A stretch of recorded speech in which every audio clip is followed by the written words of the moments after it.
sustainability is a very, very big topic. It's very broad. You can talk about hydrogen and green hydrogen. You can talk about, photonic networks, which is something that NTT is doing. We spend nearly $4 billion every year just on R&D, and some of that is in sustainable practices.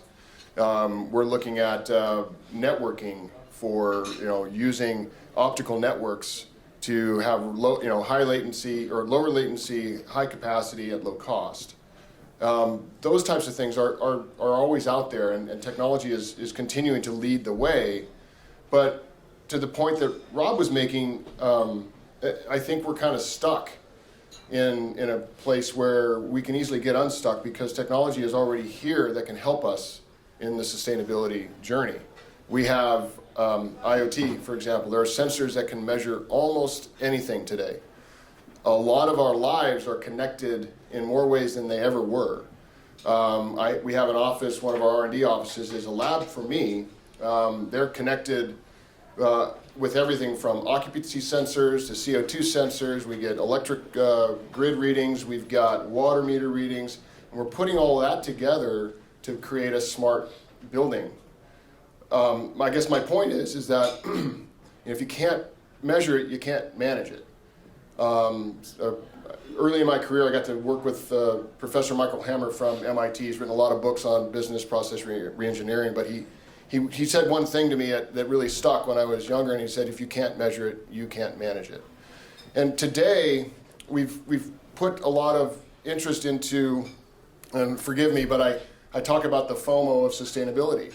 And corporations have put a lot of effort into stating goals that are out there in the future about their policies and things that they're going to be doing and how they're going to do that. And now they're faced with, how am I going to measure it?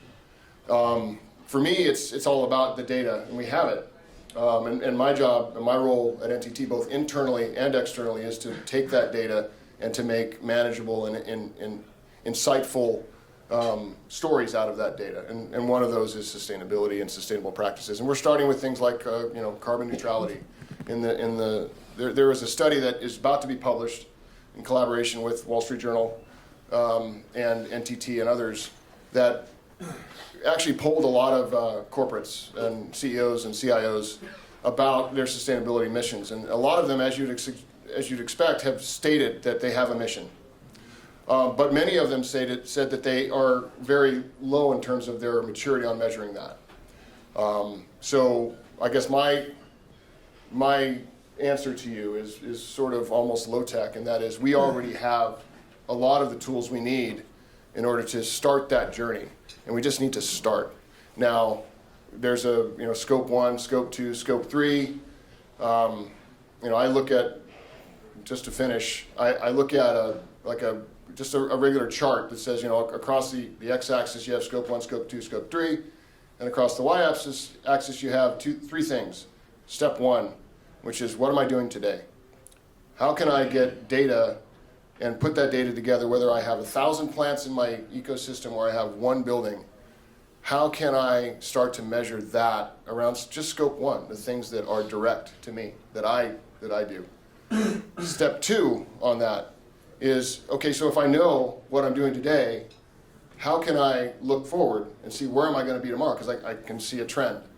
And so that's insightful to be able to see that trend, whether you use analytics or you just simply trend out your 3 or 4 or 8 months of history.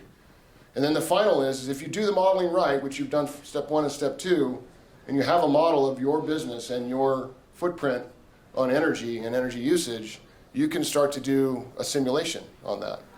They call it a digital twin. I call it a data twin. It is simply a model that allows you to tweak certain things, hold other things constant, see what the outcome is without actually having to do it. And you do it in a digital manner. So now I'm smarter about how I can accelerate my path towards that goal, that policy goal that I've made.